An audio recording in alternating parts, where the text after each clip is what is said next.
విధంగా భరతుడు శోక సంతప్త మానసుడై ఉన్నాడు.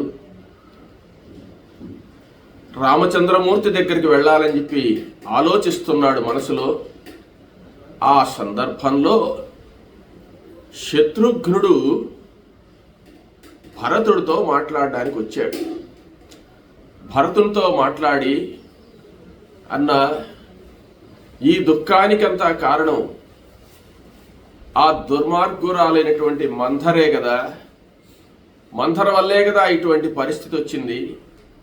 మంథరే కదా అమ్మ యొక్క మనసు మార్చింది. ఆ మంథర వల్ల మనకి ఇన్ని కష్టాలు వచ్చాయి అని చెప్పి మాట్లాడుతూ ఉండేటువంటి సందర్భంలో ఆ దారినే మంథర పోతూ ఉంది. ఆమె యొక్క సమయం దగ్గరికి వచ్చింది. మనం ఏం చేయలేము. ఏమంటే ఆ సందర్భంలోనే మందర రావాల్సి వచ్చింది. ఆమె పోయేటువంటి ఆమెను శత్రుఘ్నుడు చూడలేదు, ద్వారపాలకులు చూశారు. ద్వారపాలకులు చూసి వెంటనే మంథరను పట్టుకొని, ద్వారపాలకులకు కూడా బాధగా ఉంది. భరతుడు శత్రుఘ్నుడు బాధపడుతూ ఉంటే చూడలేకుండా ఉన్నారు వాళ్ళు కూడా. ఆ మంథర వల్లే కదా ఈ అయోధ్య నగరానికి ఇటువంటి పరిస్థితి వచ్చిందని చెప్పి ఆ మంథరను పట్టుకొని వచ్చి శత్రుఘ్నుడి ముందు దోశారు. భరతుడు కూర్చొని ఉన్నాడు, శత్రుఘ్నుడు నిలబడుకొని ఉన్నాడు. ఆ శత్రుఘ్నుడి ముందు ఎప్పుడైతే తోశారో అప్పటికే శత్రుఘ్నుడు ఆ మంథర మీద చాలా కోపంగా ఉన్నాడు అనమాట. వెంటనే మంథరను జుట్టు పట్టుకొని ఎట్టంటే అట్ట కొట్టి క్రింద వేసి ఈడ్చి ఆ సభలో అంతా కూడా అట్టు ఇట్టు లాగి కత్తి తీసుకొని శిరశ్ఛేదం చేయాలన్నంత కోపం వచ్చి ఆ జుట్టు పట్టుకొని లాగి కత్తి పెరగబోతున్నాడు. ఇక చంపేస్తాడు మంథరను. ఆ మంథర అరుస్తున్నది పెద్దగా, అయ్యా అయ్యా చంపొద్దు చంపొద్దు చంపొద్దు అని అరుస్తున్నది. నీ వల్లే కదా ఇటువంటి పరిస్థితి మాకు వచ్చింది. అయోధ్య నగరం యొక్క శోభనంతా నాశనం చేసినటువంటి దుర్మార్గురాలివి, కైక యొక్క మనసు మార్చినటువంటి దుర్మార్గురాలివి, మా కుటుంబంలో ఇటువంటి కలహాలకు కారణమైనటువంటి దుర్మార్గురాల, ఇప్పుడు ఒక్క దెబ్బతో నిన్ను చంపేస్తానని చెప్పి కత్తి పెరికాడు శత్రుఘ్నుడు. వెంటనే భరతుడు వెళ్ళి ఆపి, ఎంత ఓర్పో చూడండి భరతుడికి, నాయన శత్రుఘ్న, ఆమెను వదిలేసి అన్నాడు. ఏమంటే స్త్రీవధ మంచిది కాదు. ఎంత దుర్మార్గమైనటువంటి పని చేసినప్పటికీ కూడా స్త్రీ హత్య చేయకూడదు. స్త్రీ హత్య చేశాము అంటే రామచంద్రమూర్తి మన వల్ల క్షమించడు. కాబట్టి రామానుగ్రహ పాత్రులం కావాలి అంటే ఇటువంటి పనులు మనం చేయకూడదు. ఎంత ఆవేశం ఉన్నా, మనకి ఎంత కోపం ఉన్నా రామచంద్రమూర్తి కోసం అణుచుకోవాలి నాయన అని చెప్పి ఆ భరతుడు ఎప్పుడైతే చెప్పాడో, అన్నాజ్ఞను పాటించేవాడు కాబట్టి శత్రుఘ్నుడు ఆ జుట్టు పట్టుకుని మంథరను బయటికి దోసి, మెడబట్టి బయటికి దోసి, పో ఇంక నా కంటికి కనపడద్దని తోసేసాడు. ఆ మందర పాపం కుబ్జ, పొట్టిది, తర్వాత గూని అన్నీ ఉన్నాయి ఆమెకు. అందులో ఆ శత్రుఘ్నుడికి అంత కోపం రావడానికి కారణం ఏమిటంటే, చాలా అందమైనటువంటి అలంకారాలన్నీ చేసుకుని ఆమె బంగారు నగలన్నీ కూడా ధరించి, పట్టు వస్త్రాలు ధరించి, ఆమె ఇంకా సామ్రాజ్యం అంతా మందే కదా, మన వల్ల ఆ రాముడు అరణ్యవాసానికి వెళ్ళాడు, ఇక ఇదంతా ఏలేటువంటిది మనమే కదా, మన కైక సామ్రాజ్యం మన భరతుడి సామ్రాజ్యమే కదా, ఇంకా మనకు తిరుగులేదు అన్నట్టుగా అహంకారంతో తిరుగుతుందనమాట. అందుకని శత్రుఘ్నుడు ఆ విధంగా కొట్టాల్సి వచ్చింది. కొట్టి అవమానపరిచి మెడబట్టి తోసిన తర్వాత కుయ్యో మర్రో కొట్టుకుంటూ పరిగెత్తేసింది ఆ యొక్క మంథర వెళ్ళిపోయిన తర్వాత భరతుడు చెప్తున్నాడు, నాయన శత్రుఘ్న, ఇటువంటి సందర్భాల్లో మనం బాధపడకూడదు, ఇటువంటి పనులు చేయకూడదు. మనం బాధపడాల్సింది, కోరుకోవాల్సింది దేని గురించి అంటే రామచంద్రమూర్తి యొక్క అనుగ్రహం కోసం మనం తాపత్రయపడాలి నాయన అని చెప్పి ఇక అనేక విషయాలు వాళ్ళు మాట్లాడుకున్నారు. తరువాత భరతుడు త్వరలోనే అన్నగారి దగ్గరికి వెళ్ళాలని చెప్పి రెండవ రోజు సభ చేశాడు. సభ చేసి అనేక మందిని పిలిపించాడు.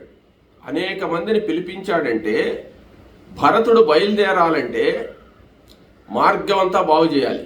అంటే అనేక రథాలు, అనేక గుర్రాలు, సైన్యం, ఈయన రాజహోతాతో పోతాడు కదా, కాబట్టి అందరూ బయలుదేరుతారు. భరతుడిని ఒంటరిగా పంపిరు.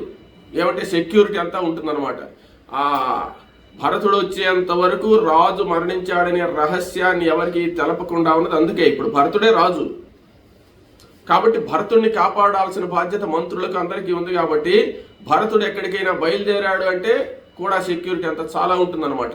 కాబట్టి ఆ వాహనాలన్నీ రావాలంటే మార్గం బాగుండాలి కదా. రోడ్డు మార్గాలు ఏం లేవు అరణ్యానికి పోవాలంటే, ఈ వాహనాలు పోలేవు. తర్వాత వసతి లేదు దారిలో. ఈ వచ్చేటువంటి వాహనాలకి ఆహారం కానీ, వాహనాలంటే అప్పుడు కార్లు, బస్సులు ఇవి లేవు కదా. మామూలుగా ఏనుగులు, గుర్రాలు, రథాలు ఇవే కదా పోతాయి. ఆ రథాలు తోలేవాళ్ళు, ఏనుగులు నడిపేవాళ్ళు, కాలు బలము, వీళ్ళందరూ వస్తారు. వీళ్ళందరికీ ఆహార పదార్థాలు ఉండాలి, దారిలో నీటి వసతి ఉండాలి, రాత్రులు ఉండేదానికి నివాస వసతులు ఉండాలి. కాబట్టి ఆ బావులు దువ్వేటువంటి వాళ్ళు, రోడ్లు వేసేటువంటి వాళ్ళు, చెట్లు నరికేటువంటి వాళ్ళు, ఇక అక్కడక్కడ నివాసాలు ఏర్పరిచేటువంటి వాళ్ళు, గోడలు కట్టే బేల్దారులు, తర్వాత టెంట్లు వేసేటువంటి వాళ్ళు, అన్ని రకాలైనటువంటి పనులందరినీ కూడా, కొయ్య పని వాళ్ళు, అన్ని రకాలు కావాలి. అందరినీ కూడా సమావేశపరిచి మన అయోధ్యలో ఉండేటువంటి ఈ వృత్తి పనుల వాళ్ళందరూ కూడా బయలుదేరి ఇక్కడ నుంచి అయోధ్య నుంచి గంగా నది వరకు మార్గాన్ని సిద్ధం చేయమన్నాడు. మార్గాన్ని సిద్ధం చేయాలంటే ఒక రోజుతో 2 రోజుతో కాదు, కనీసం ఒక 10-20 రోజులు పడుతుంది అనమాట. కాబట్టి త్వరగా పూర్తి చేయండి, మనం రామచంద్రమూర్తి దగ్గరకు పోవాలా అని చెప్పి వీళ్ళందరినీ పురమాయించి పంపించేశాడు. అందరూ ఎక్కడోళ్ళు అక్కడ బయలుదేరేసి గబగబా రాజ్యమార్గం సిద్ధం చేస్తున్నారు. వాళ్ళు కూడా పోవాలి అనేటువంటి సంతోషంతో ఉన్నారు కాబట్టి ఉత్సాహంగా చేస్తున్నారు. ఏదో కూలికి చేశాము, భరతుడు చెప్పాడు సాయంత్రానికి ఇంత కూలి ఇస్తాడు, ఎక్కువ రోజులు చేసుకుంటే దండిగా కూలి వస్తుంది అనేటువంటి పరిస్థితి కాకుండా రాముణ్ణి చూడాలనే ఆతృతో ఆ ప్రజలు కూడా ఉన్నారు కాబట్టి త్వరగా రాజమార్గాలని సిద్ధం చేస్తూ ఉన్నారు. భరతుడు ఎప్పుడు అవన్నీ సిద్ధం అవుతాయా, మనం ఎప్పుడెప్పుడు బయలుదేరుతామని సిద్ధంగా ఉన్నాడు. ఈ లోపల వశిష్ఠ మహర్షి, మంత్రులు వీళ్ళందరూ ఒక ఆలోచన చేశారు. వాళ్ళ ఆలోచన అలా ఉన్నది. ప్రతిరోజు కూడా ఉదయాన్నే ప్రాతకాలంలోనే వాద్య ఘోషాలన్నీ వినిపిస్తారు. అక్కడ రాజు నిద్రలేచేటప్పుడు వందిమాగదులు, మంగళతూర్య ఘోషాలని వినిపించిన తర్వాత రాజుగారు నిద్రలేస్తాడు. అదేవిధంగా భరతుడు ఆ రోజు అంటే ముందు రోజు శత్రుఘ్నుడితో మాట్లాడినటువంటి రోజు రాత్రి పండుకున్నాడు. పండుకున్న పాట ఆయన నిద్ర లేచే లోపలనే ఈ మంగళవాద్యాలు, తర్వాత వందిమాగదులందరూ కూడా వచ్చి భరత మహారాజుకు చెప్పేటువంటి స్తోత్ర పాఠాలన్నీ చేస్తున్నారు.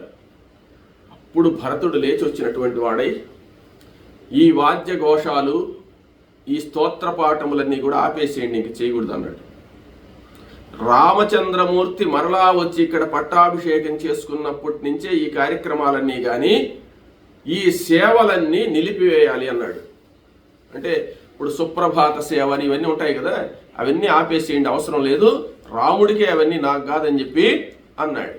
సరే, ఆ సేవలన్నీ రాజాజ్ఞ ప్రకారం ఆపేశారు. ఈ వశిష్ఠాదులు ఏం చేశారంటే, భరతుడు ఇవన్నీ ఏర్పాట్లు చేస్తున్నాడు, అన్ని ఏర్పాట్లు జరుగుతున్నాయి, బాగానే ఉంది. ఇప్పుడు రాజు లేడు కదా, పట్టాభిషేకం ఎవరికి జరగలేదు కదా, కాబట్టి రాముడు అరణ్యవాసాన్ని నుంచి ఎటు రాడు, భరతుణ్ణి ఎట్లయినా సరే ఒప్పించి పట్టాభిషేకం చేయాలి, రాజు లేడు కదా, అంతా బాధ్యత మన మీదనే ఉన్నది, కాబట్టి భరతుడికి పట్టాభిషేకం చేయాలా అనుకున్నారు. అనుకుని వశిష్ఠ వామదేవాదులందరూ కూడా ఒకానొక రోజు సభామండపంలో పట్టాభిషేకానికి సంసిద్ధులయ్యి పట్టాభిషేక సంభారాలన్నీ కూడా తెచ్చేశారు. రామ పట్టాభిషేకం అప్పుడు తెచ్చున్నాయి వస్తువులు. కైక కూడా కోరుకో ఉంది ఆ సంభారాలతో నా బిడ్డకు జరగాలి పట్టాభిషేకం అని. ఆ సంభారాలంటే ఇక్కడ ఒకరు ఆలస్యమైంది కాబట్టి కొన్ని పూలు పండ్లు అటువంటివి చెడిపోయి ఉండొచ్చు, కానీ విశేషమైనటువంటి పదార్థాలన్నీ ఉన్నాయన్నమాట. అవన్నీ కూడా తెచ్చి సిద్ధం చేసి ఆయనకు చెయ్యాలా అనుకున్నారు.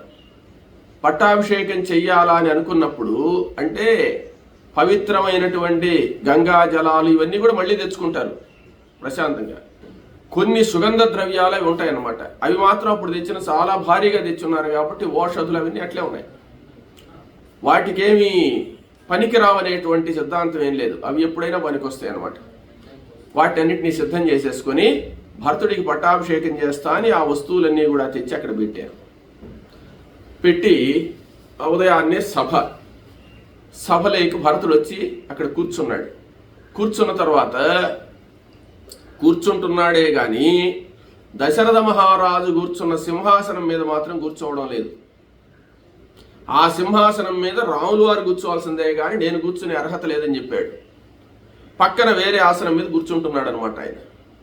కూర్చున్న తర్వాత వీళ్ళందరూ కూడా వశిష్ఠ మహర్షి మొదలైన వాళ్ళు భరతుడితో చెప్పారు, నాయన ఇంకెవ్వరూ లేరు ఇక్కడ, నీవు తప్ప, నువ్వు పట్టాభిషేకం చేసుకోవాలా, అయోధ్యాపురాధీశుడుగా నువ్వు ఉండాలి, కాబట్టి పట్టాభిషేకం చేసుకో అని చెప్పారు. వాళ్ళ మాటలు శిరసావహించి వాళ్లకు ఎదురు చెప్పకూడదని భరతుడు ఏం చేశాడంటే వాళ్ళు తెచ్చినటువంటి సంభారాలన్నీ అక్కడ పెట్టి ఉంటే వాటన్నిటికీ ఒక ప్రదక్షిణం చేసి నమస్కారం చేశాడు. నమస్కారం చేసి నేను ఆ పదార్థాలకు ఆ ద్రవ్యాలకు నమస్కారం చేసేదానికి అర్హుణ్ణే గాని అభిషేకం చేసుకుని రాజపట్టాభిషేకం చేసుకునే దానికి నాకు అర్హత లేదు, ఆ సామగ్రికి నమస్కారం చేసేటువంటి అధికారమే నాకుందని చెప్పి నమస్కారం చేసి ఇంకా వశిష్ఠాదులు చెప్పినా ఎవరు చెప్పినా నేను పట్టాభిషేకం చేసుకోను, రామ దర్శనం అయ్యేంత వరకు ఏ నిర్ణయం లేదు, రాముణ్ణే పిలుచుకుని వచ్చి పట్టాభిషేకం చేయాలి ఇక్కడ, కాబట్టి నేను అన్ని ఏర్పాట్లు చేసి ఉన్నాను ప్రయాణానికి, మీరు కూడా నాకు సహకరించి త్వరగా ఏర్పాట్లు పూర్తి చేయండి, భద్రగజాన్ని బయలుదేరించండి, బంగారు పాదుకలు, బంగారు చేత అలంకరింపబడినటువంటి పాదుకలు తీసుకొని రామచంద్రమూర్తి దగ్గరకు వెళ్ళి ఛత్రము, చామరము, రాజ సంబంధమైనటువంటి ఇప్పుడు మీరు తెచ్చినటువంటి సంభారాలు అన్నీ ఉన్నాయి కదా, ఇవన్నీ నాకు కాదు అర్హత, రాముడికి, కాబట్టి ఇవన్నీ కూడా తీసుకుని వెళ్ళి రామదర్శనం చేసుకొని రామచంద్రమూర్తికి ఈ పాదుకలు ధరింపజేసి ఆయన్ను భద్రగజం మీద ఎక్కించుకొని అక్కడి నుంచి మనం ఛత్రచామరాలతో శ్రీరామచంద్రమూర్తిని తీసుకురావాలి, ఆయన రాజు అయోధ్యకు నేను కాదని చెప్పి ముందు బయలుదేరే ఏర్పాట్లు చూడండి వేగవంతంగా అని చెప్పాడు. ఇక భరతుడు ఎవరు చెప్పినా వినడని చెప్పి ఆలోచించినటువంటి వాళ్ళై వశిష్ఠ వామదేవాదులు సుమంత్రుడు అందరూ కూడా ఆ ఏర్పాట్లు చేయడానికి సిద్ధమైనారు. వాళ్ళకి కూడా చాలా సంతోషంగా ఉంది భరతుడు చెప్పినటువంటి మాట. సరే, అన్ని ఏర్పాట్లు జరిగాయి. ఒక శుభముహూర్తం రోజు అన్ని రకాలైనటువంటి యాత్రకు భంగం కలిగే విధంగా ఉండేటువంటి విఘ్నాలన్నీ కూడా నశించేటట్టుగా వశిష్ఠ మహర్షి చేత పూజలు చేయించినటువంటి వాడై అందరి ఆశీర్వచనాలు తీసుకుని అక్కడ ఉండేటువంటి అందరూ కూడా అంతఃపురంలో ఉండేటువంటి అందరూ కూడా బయలుదేరారు.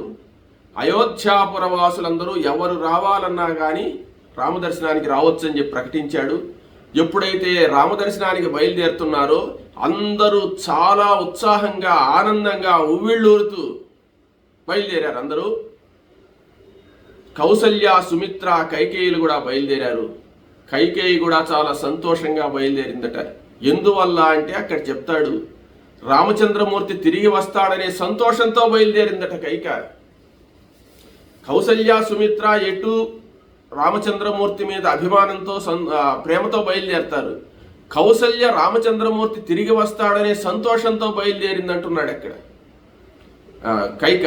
కైక ఎందుకు బయలుదేరుతుంది అంటే దశరథ మహారాజు పుత్రశోకంతో మరణించాడు కాబట్టి ఇంకా పుత్రులకు ఎలాంటి ఇబ్బంది లేదు, రామచంద్రమూర్తి పరిపాలన చేసుకున్న ఆమెకేం అభ్యంతరం లేదు అనేటువంటిది ఆమె మనసులో ఉందన్నమాట.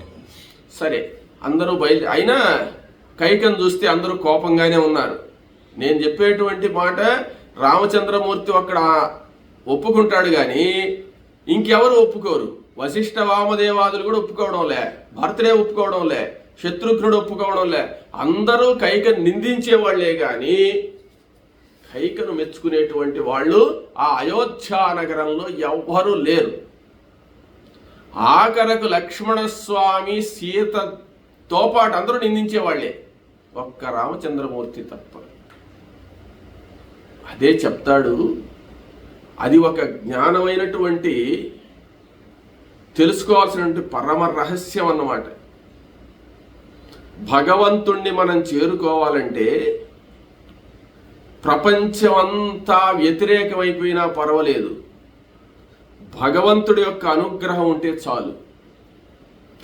భగవంతుడి యొక్క అనుగ్రహం లేనప్పుడు ప్రపంచమంతా మనతో అనుకూలంగా ఉన్న వ్యర్థమే. ఇది కైకేయిలో మనం తెలుసుకోవాల్సిన విషయం.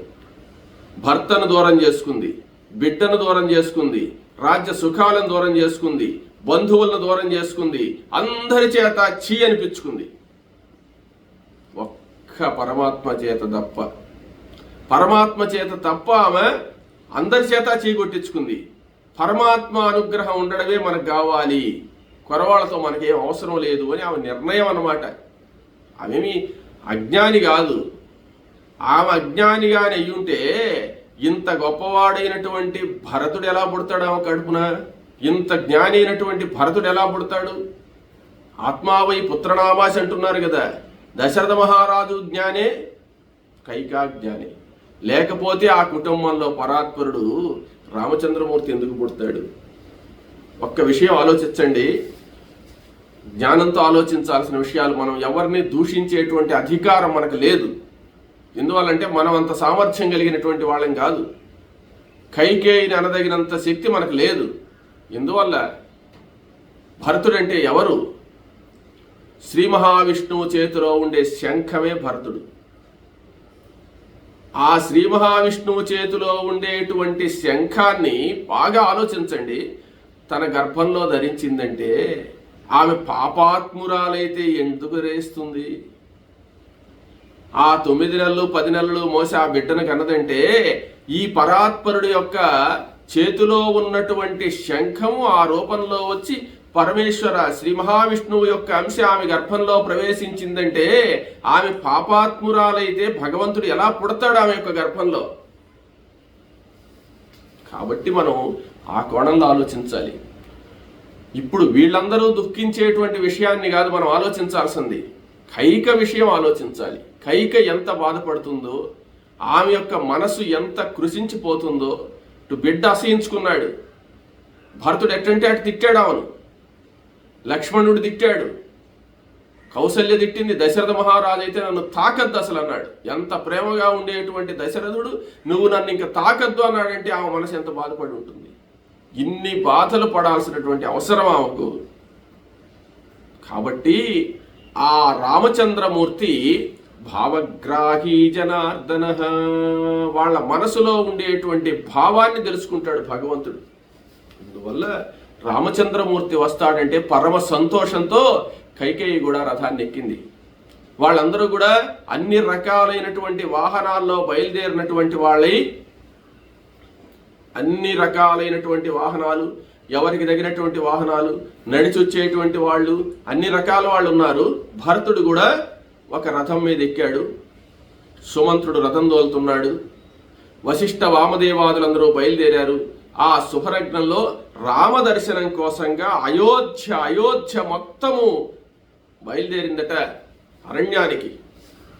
గంగానదీ తీరం వరకు కూడా రాజమార్గాలు బ్రహ్మాండంగా ఏర్పాటు చేసి ఉన్నారు.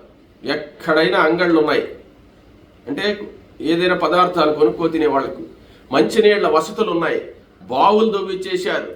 ఆ మార్గంలో చెట్లు, ఆ అడవే కాబట్టి రాజమార్గం ఆ వైపు ఈ వైపు అంతా చెట్లు ఉన్నాయి. చెట్లు లేని చోట కొన్ని చోట్ల చెట్లు కూడా నాటిచ్చాట.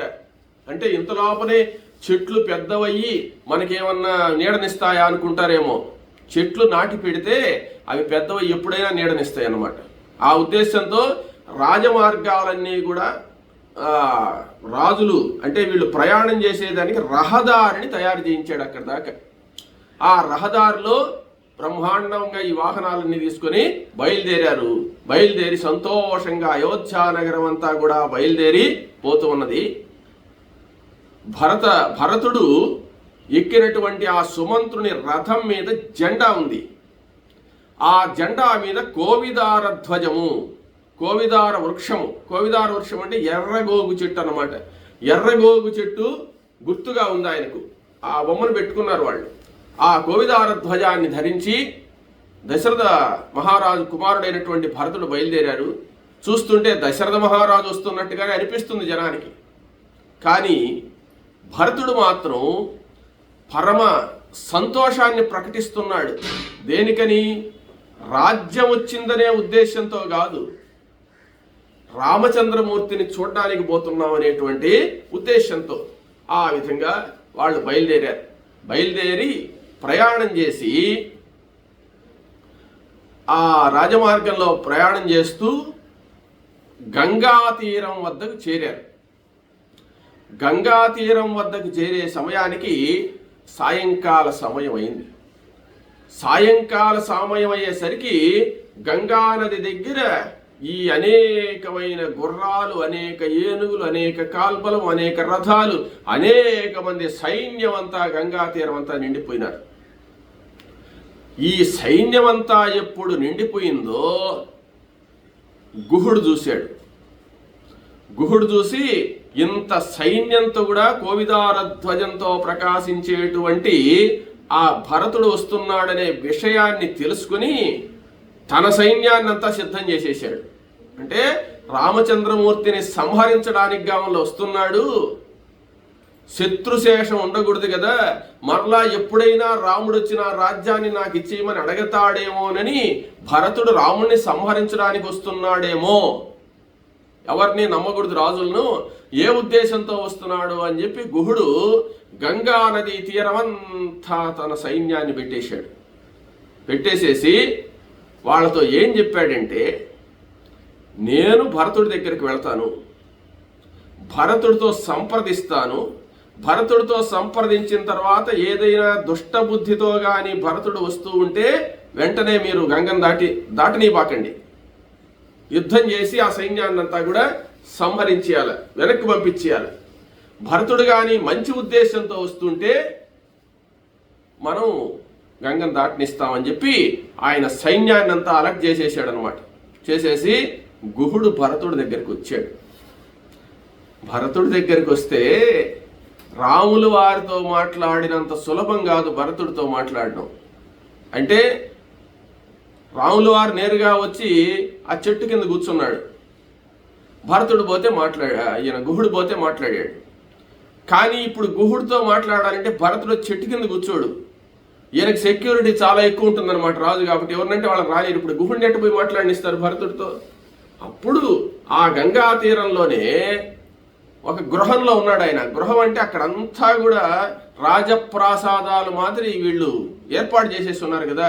రాజులు ఎక్కడ ఆగినా వీళ్ళు ఎక్కడ ఆగినా వాళ్ళకి విడిది గృహాలు కూడా కట్టేసి ఉన్నారు, సిద్ధం చేసేసి ఉన్నారు అనమాట. రాజమందిరాల మాదిరే, మామూలు చెట్టు కింద కూర్చోవడం చేయడం అవసరం లేదు, అట్లా ఏర్పాటు చేశారు. ఇప్పుడు మామూలుగా సెట్టింగ్స్ వేశారంటారే అట్లన్నమాట, అన్నీ వేసేసి ఉన్నారు అనమాట, తాత్కాలిక గృహాలన్నీ. భరతుడు ఆ గృహంలో ఒక సింహాసనం మీద కూర్చొని ఉన్నాడు. గుహుడు వచ్చాడు. గుహుడు వచ్చిన తర్వాత భరతుడు వారిని కలుసుకోవాలి అని చెప్తే అప్పుడు ద్వారపాలకులు అక్కడ సెక్యూరిటీ అనమాట నేరుగా వచ్చి భరతుడితో చెప్పారు. చెప్తే గుహుడిని ప్రవేశపెట్టండి అన్నాడు. అప్పుడు గుహుడు నేరుగా వెళ్ళి ఆ మందిరంలోకి పోయి భరతుడితో మాట్లాడాడు. భరతుడు, నాయనా గుహ, నీవు శ్రీరామచంద్రమూర్తి మిత్రుడు అనే విషయం నాకు తెలుసు. రేపు ఉదయాన నేను భరద్వాజ ఆశ్రమానికి వెళ్ళి అక్కడి నుంచి రామచంద్రమూర్తి ఉండే దగ్గరికి వెళ్ళాలి. ఎక్కడికి వెళ్ళాడు రామచంద్రుడు అనే విషయం మనకు తెలియదు కదా. భరద్వాజ మహర్షి వద్దకు వెళ్ళిన విషయం తెలుసు నాకు. అంటే ఎట్ట తెలిసిపోయిందో చూడు, గూఢచారుల ద్వారా. అక్కడి నుంచి ఆయన అడిగి నేను బయలుదేరుతాను, ఈ సైన్యాన్ని అంతా కూడా మా వాళ్ళనందరినీ కూడా రేపు నువ్వు పడవ దాటించాలి, నావలో అవతలికి దాటించాలి అంటే ఇప్పుడు గుహుడు అడిగాడు, భరత మహారాజా నేను దాటిస్తాను కానీ మీరు ఏ ఉద్దేశంతో వస్తున్నారో నాకు తెలియడం లేదే. రామచంద్రమూర్తి అరణ్యవాసానికి వెళ్ళాడు కదా, మీరు రామచంద్రమూర్తికి అనుకూలంగా వస్తున్నారా ప్రతికూలంగా వస్తున్నారా అని అడిగాడు. అప్పుడు గుహుడు రామచంద్రమూర్తి ప్రాణ స్నేహితుడనే విషయం భరతుడికి తెలుసు. అప్పుడు భరతుడు కళ్ళేళ్ళు పెట్టుకొని, గుహ నువ్వు కూడా నన్ను అనుమానిస్తున్నావా? నేను రామచంద్రమూర్తికి ద్రోహం చేస్తానని అసలు ఎలా అనుకున్నావు నువ్వు? అంటే నాకు ఈ నింద భగవంతుడు నిర్ణయించినట్టున్నాడు. ప్రతి ఒక్కరూ నన్ను అనుమానిస్తున్నారే. గుహ నేనంత నీచుడిగా కనపడుతున్నానా నీకు? రాముడు లేనటువంటి రాజ్యాన్ని నేను ఎలా పరిపాలిస్తాను? మా అన్న అడవుల పాలైతే నేను రాజ్య పరిపాలన చేసుకుంటాను అనుకుంటున్నావా? నేను రామచంద్రమూర్తి దర్శనం చేసుకుని ఆయన రాజ్యాన్ని ఆయనకు ఒప్పజెప్పాలనే ఉద్దేశంతో పోతున్నానే కానీ రామచంద్రమూర్తికి ప్రతికూలంగా నేను ఎందుకుంటానని చెప్పి ఎప్పుడైతే ఆ భరతుడు చెప్పాడో గుహుడు భరతుడికి నమస్కారం చేశాడు. అయినా భరత, నేను చాలా పొరపాటు పడ్డాను, నిన్ను అపార్థం చేసుకున్నాను, నన్ను క్షమించు, మనం బయలుదేరతాం రేపు, మొత్తం మన సైన్యాన్ని అంతా నేను దాటిస్తానని చెప్పి అన్నాడు. అనిన తర్వాత ఇంకా రాత్రి గుహుడితో మాట్లాడుతూ ఆ గంగా తీరంలోనే గడిపారు అందరూ కూడా. గంగా తీరంలో గడిపినప్పుడు ఈయన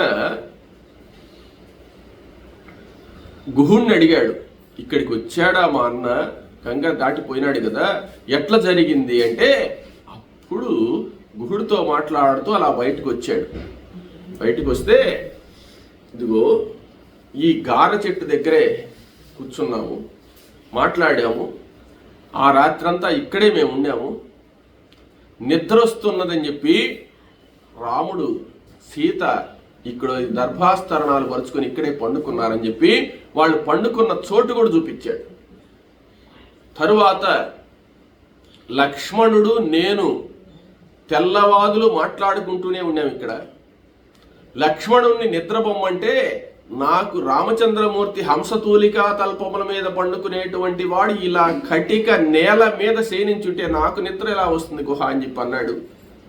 చాలా బాధపడ్డాడు లక్ష్మణుడు అని చెప్పి అక్కడ జరిగిన వృత్తాంతాన్ని కళ్ళకు కట్టినట్టుగా చెప్పాడు గుహుడు. అప్పుడు ఆ భరతుడు రామచంద్రమూర్తి పండుకున్నటువంటి చోటుకు వెళ్ళాడు. చూస్తే అక్కడ కొంచెం బంగారు పొడి కూడా రాలి ఉన్నది. అప్పుడు అనుకున్నాడు, మా వదిన సీత బంగారు ఆభరణాలు ధరించుంది కదా, ఆ ధరించి ఈ కటిక నేల మీద దర్భలు పరుచుకొని పండుకుంటే దర్భలు ఇంకా చిన్న గరిక ఇట్లాంటివన్నీ కూడా మెత్తగా ఉండేదానికి పరుచుకున్నారు. ఆ రాళ్ళు రుద్దుకొని ఈ బంగారు పొడి రాలి ఉంది ఇక్కడ, మా వదిన పండుకున్నటువంటి చోటు, రాముడు పండుకున్నటువంటి చోటు అని చెప్పి వాళ్ళిద్దరూ ఒక దగ్గరే పండుకున్నారు. ఆ పండుకున్నటువంటి సందర్భంలో అక్కడ బంగారు పొడి రాలి ఉంటే చూశాడు. ఈయన చూసి దుఃఖాక్రాంతుడైపోయినాడు. మెత్తనైనటువంటి హంసతూలికా తల్పాలు, హంసతూలికా తల్పములు అంటే హంస రెక్కల చేత చేయబడినటువంటి మెత్తగా ఉండేటువంటి తల్పముల మీద శయనించేటువంటి మా అన్నావదనులు, నాకు తల్లిదండ్రులతో సమానమైనటువంటి అన్నావదనులు ఇక్కడ పండుకున్నారా, వీరు ఈ విధంగా శయనించడానికి కారణం నేనే కదా అని చెప్పి గొప్పగా దుఃఖిస్తూ ఆ యొక్క భరతుడు వాళ్ళు పండుకున్నటువంటి చోట భయంకరంగా దుఃఖిస్తున్నాడు, ఏడుస్తున్నాడు. ఇప్పుడు ఇక్కడే ఆయన ఉదయం లేచారు. ఉదయం లేచిన తర్వాత మర్రెపాలు తెమ్మన్నారు. మర్రెపాలు తెమ్మని చెప్పి జడలు ధరించారు. నార వస్త్రాలు కట్టుకున్నటువంటి ఆ సీతారాములు, రాముడు మాత్రం నార వస్త్రాలు కట్టుకున్నారు, సీత మామూలు చీర కట్టుకుంది, లక్ష్మణస్వామి నార వస్త్రాలు కట్టుకున్నాడు. వాళ్ళు ఈ విధంగా ఇక్కడ శయనించి రాత్రి ఏదైనా ఆహారం తీసుకోమంటే నేను మంచినీళ్లు మాత్రమే తాగుతానని మంచినీళ్ళు తాగాడు రాముడు. ఏ విధమైన ఆహారం తీసుకోలేదు వాళ్ళు. ఇక్కడి నుంచి బయలుదేరుతూ అనేక విషయాలు మాతో చెప్పి సుమంత్రుడితో మాట్లాడి సుమంత్రుణ్ణి గౌరవంగా అయోధ్యకు పొమ్మని చెప్పి తండ్రి గారిని బాగా చూసుకోమని చెప్పి భరతుణ్ణి బాగా చూసుకోమని చెప్పి ఈ విషయాలన్నీ చెప్పి అన్నగారు బయలుదేరాడని చెప్పేటోటికి భరతుడు శోక సంతప్త మానసుడైపోయి ఆ తల్లులు ముగ్గురు ఉన్నారు కదా, ఆ తల్లులు కూడా అక్కడికి వచ్చారు. వస్తే అక్కడ ఆ సీతారాములు శయనించినటువంటి ఆ చోటును చూసి వాళ్ళు ఉన్నటువంటి స్థితి ఏమిటి, ఇక్కడ పండుకునేటువంటి స్థితి ఏమిటని వాళ్ళందరూ కూడా అంతఃపుర జనాలందరూ కూడా దుఃఖించారట. దుఃఖించి శోక సంతప్త మానసులైనారు. ఆ లక్ష్మణుడు చెప్పినటువంటి విషయాలన్నీ కూడా విని భరతుడు లక్ష్మణుడిని మెచ్చుకుంటూ, లక్ష్మణుడు ఆ యొక్క శ్రీరాముడి పాద సేవ చేసుకునేటువంటి అదృష్టం లక్ష్మణుడికి కలిగింది కదా అని చెప్పి అనుకున్నాడు. అనుకొని బాధపడి దుఃఖించి దుఃఖించి దుఃఖించి ఇప్పుడు ఒక నిర్ణయానికి వచ్చాట భరతుడు. ఏమంటే మా అన్న జటావల్కములు అంటే జడలు ధరించాడు, నారవస్త్రాలు ధరించాడు, మృగచర్మాన్ని ధరించి కటిక నేల మీద శయనిస్తూ ఈ వ్రతాన్ని ప్రారంభించాడు. కాబట్టి ఇక ఈ క్షణం నుంచి నేను కూడా ఇదే విధంగా నారవస్త్రాలు ధరించి మృగచర్మధారినై కటిక నేల మీదనే శయనిస్తూ అన్ని విధాలైనటువంటి విందు భోజనాలు వదిలేసి ఆ ఆహారం కూడా మా అన్న ఏదైతే తింటాడో అలాగే కందమూల ఫలాదులన్నీ కూడా భుజిస్తూ నేను ఈ వ్రతాన్ని తీసుకుంటున్నాను. ఇక ఈ వ్రత దీక్ష తీసుకుని రామచంద్రమూర్తి దగ్గరకు వెళ్ళి రామచంద్రమూర్తికి రాజ్యాన్ని ఇచ్చి రాజ్య పట్టాభిషేకం ఆయన చేసుకుంటే, ఒకవేళ నేను తండ్రి గారి మాట ప్రకారం 14 సంవత్సరాలు ఈ వ్రత దీక్ష నేను చెయ్యాలి అని రామచంద్రమూర్తి గాని అంటే ఆయనకు బదులు నేను కూడా దశరథ మహారాజు కొడుకునే కాబట్టి ఆ 14 సంవత్సరాలు ఈ వ్రత దీక్ష నేను పూర్తి చేసి ఆయనకు రాజ్యాన్ని పరిపాలించమని చెప్తానని చెప్పి ఆ భరతుడు గుహుడితో చెప్పి అప్పటికప్పుడే ఆయన రాజు అనుకుంటే జరిగిపోవాలి కాబట్టి ఆ నారవస్త్రాలు ధరించి రామచంద్రమూర్తి ఎలాగైతే జడలు ధరించాడో అలాగా ఆ రోజు శయనించిన తర్వాత తెల్లవారిన తర్వాత ఉదయాన్నే ఆ మర్రిపాలు తెప్పించుకొని జడలు ధరించి నారవస్త్రాలు ధరించి అక్కడి నుంచి గంగ దాటడానికి అన్ని ప్రయత్నాలు గుహుణ్ణి చేయమని ఒక ఋషి మాదిరి తయారైపోయినాడు భరతుడు. గుహుడేమంటే అన్ని ఏర్పాట్లు చేశాడు. ఆ గుహుడు స్వయంగా తీసుకువచ్చినటువంటి నావ మీద భరతుణ్ణి అధిరోహించమన్నాడు. వీళ్ళందరూ కూడా ఆ గుహుడు ఏర్పాటు చేసినటువంటి పడవల్లో నావల్లో ఈ సైన్యాన్ని ఈ గుర్రాలు ఏనుగులన్నీ కూడా దాటించుకుంటూ ఆ గంగను దాటుతూ ఉన్నారు. భరతుడు శత్రుఘ్నుడు ఈ గుహుడితో పాటు ఆ గంగను దాటుతూ ఉన్నారట. తర్వాత విషయాన్ని రేపు తెలుసుకుందాం.